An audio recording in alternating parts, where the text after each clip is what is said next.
নমস্কার, সবাইকে স্বাগত। আশা করি সবাই ভালো আছেন এবং সুস্থ আছেন। আজকে ২৮শে ফেব্রুয়ারি শনিবার। আজকে আমি কী রান্না করেছি দেখুন। প্রথমে ডাল টমেটো দিয়ে লঙ্কা দিয়ে সিদ্ধ করে নিয়েছি। এই ডালের মধ্যে রয়েছে মসুর ডাল এবং মুগ ডাল। কুকারে সিদ্ধ করে নিয়ে কালো জিরে শুকনো লঙ্কা ফোড়ন দিয়ে এই ডাল ঢেলে দিলাম। এর মধ্যে স্বাদ মতো নুন এবং হলুদ দিয়ে দেব।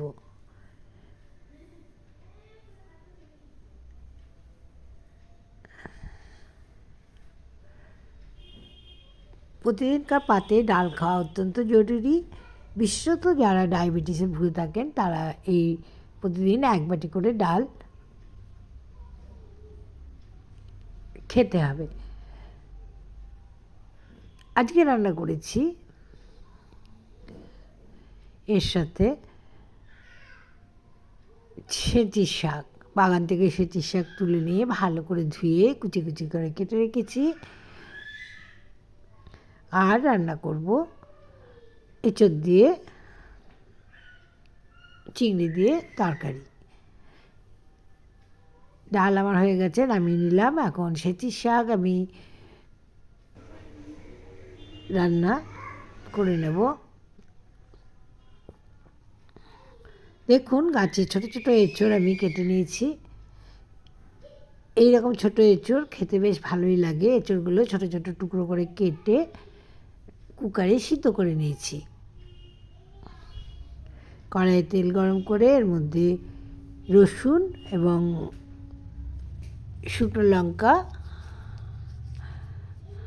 ও কালো জিরে ফোড়ন দিয়ে কুচি করে কেটে রাখা সেচির শাক আমি এর মধ্যে দিয়ে নুন হলুদ দিয়ে ভেজে তুলে নেব।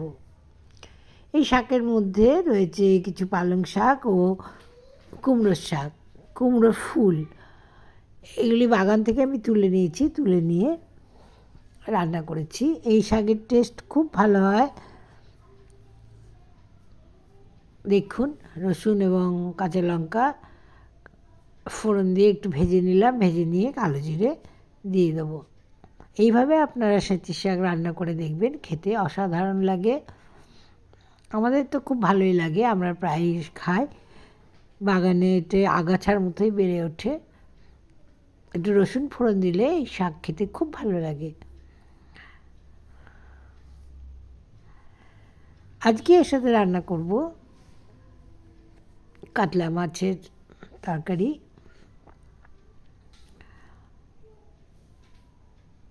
কাতলা মাছগুলো আমি নুন হলুদ মাখিয়ে রেখে দিয়েছিলাম 15 মিনিট। তারপরে এগুলো আমি ভেজে নেব। সাঁচির শাকগুলো খুব ছোট ছোট করে কাটতে হবে। কাটলে এই শাকের টেস্ট ভালো লাগে। এর সাথে একটু বড়ি ভাজা দিলে খেতে অসাধারণ লাগবে। তবে আজকে আমার বড়ি না থাকার জন্য বড়ি ভাজা দিতে পারিনি। সকালে জলখাবারের জন্য আটা মেখে রেখেছি। মেখে আমি ঢাকা দিয়ে রেখে দিয়েছি। আর আজকে এখানে রান্না করছি আলু, বেগুন, কাঁচকলা, শিম ও পলতার শাকের তরকারি। একটু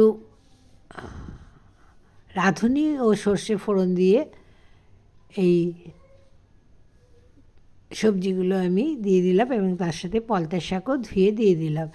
পরিমাণ মতো নুন ও হলুদ দিয়েছি। এদিকে এই তরকারিতে আমি একটু আদা বাটা দিয়েছি আর পাঁচফোড়ন এবং সর্ষে ভেজে নিচ্ছি। নামানোর আগে এটি আমি দিয়ে দেবো। সবজিগুলো ভালো করে কষিয়ে নিয়ে জল দিয়ে সিদ্ধ করে নেওয়ার পর এই পাঁচফোড়ন এবং সর্ষের গুঁড়ো ছিটিয়ে নামিয়ে নেব। এর মধ্যে জল দিয়ে দিলাম। এমন পরিমাণ জল দিলাম যাতে তরকারিও সিদ্ধ হবে অথচ একটু তরকারিটা ঝোল ঝোল থাকবে। এইভাবে আপনারা পলতা পাতা দিয়ে এই শুক্তো রান্না করে দেখবেন। অল্প তেল মশলায় খেতে বেশ ভালো লাগে। এদিকে মাছ এবং এঁচোড়ের জন্য পেঁয়াজ রসুন আমি কেটে নিয়েছি। এগুলি আমি পেস্ট করে নেবো, আর আদা পেস্ট আমি করে রেখেছি।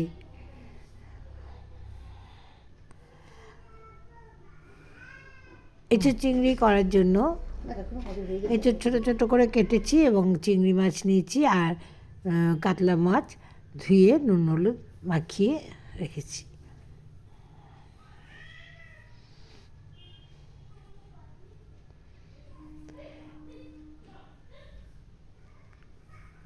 দেখুন, মাছগুলো ভেজে নিয়ে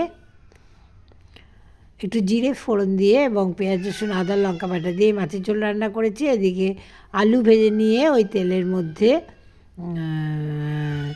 জিরে এবং তেজপাতা ফোড়ন দিয়ে আলুগুলো পেঁয়াজ রসুন আদা লঙ্কা টমেটো বাটা দিয়ে কষিয়ে নিয়ে সিদ্ধ করে রাখা এঁচোড়গুলো দিয়ে দিলাম। এঁচোড়গুলো খুব ভালো করে কষিয়ে নেব। কষিয়ে নিয়ে পরিমাণ মতো নুন হলুদ দেবো এবং নামানোর আগে বা একটু গরম মশলার গুঁড়ো দিয়ে দেব এবং কষানোর সময় ভেজে রাখা চিংড়ি মাছগুলো দিয়ে দিয়েছি। এবার ভালো করে কষিয়ে নিয়ে পরিমাণ মতো জল দিয়ে এই এঁচোড় চিংড়ি রান্না করতে হবে। এঁচোড় চিংড়ি ভাত ও রুটির সাথে পরিবেশন করা যাবে। খুব ভালো করে ফুটিয়ে নিতে হবে। আলু যখন সিদ্ধ হয়ে যাবে তখন নামিয়ে গরম মশলা দিতে হবে এবং ঘি দিতে হবে। এখন কটা রুটি বানিয়ে নেব। সকালের খাবারের জন্য রুটি এবং এঁচোড়ের তরকারি পরিবেশন করা হবে। এঁচোড়ে এবং চিংড়ির তরকারি দিয়ে রুটি খেতে বেশ ভালো লাগে। আপনারা এইভাবে বানিয়ে দেখবেন, আশা করি আপনাদেরও ভালো লাগবে। আজকের রেসিপি এই পর্যন্তই। রেসিপি ভালো লাগলে লাইক শেয়ার কমেন্ট করবেন এবং চ্যানেলটি সাবস্ক্রাইব করার অনুরোধ রইল। সবাই খুব ভালো থাকবেন, সুস্থ থাকবেন। আজকের এই ভিডিও দেখার জন্য আপনাদের অনেক অনেক ধন্যবাদ জানাই। চলুন আজকে তাহলে শেষ করি। নমস্কার।